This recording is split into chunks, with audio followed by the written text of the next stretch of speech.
ساعت 6 غروب شنبه 30 خرداد مسعود ما از خونه میره بیرون برای دیدن یکی از دوستاش توی دور و بر منزل خودمون داخل خیابون شادمان. زمانی که من داشتم میمدم خونه درگیری‌های داخل تهران رو دیده بودم، شلوغی‌ها رو دیده بودم. من نگران شدم، رفتم به سمت خونه دوستش اینا که مسعود رو بردارم بیارم خونه. به چهارراه نصرت که میرسم داخل خیابون شادمان میبینم که صدای تیر میاد.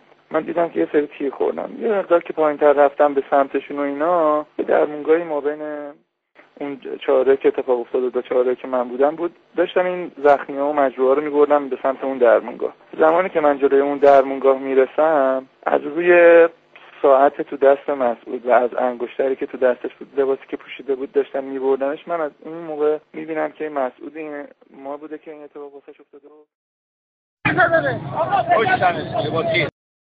آنن اصلا جا می‌خورم. بعد که مسعود رو میبریم به درمونگاه، تقریبا 2 دقیقه از تیر خوردنش گذشته بود. دکترش میاد بالا سرش و معاینش میکنه و همونجا اعلام میکنه که مسعود تموم شده.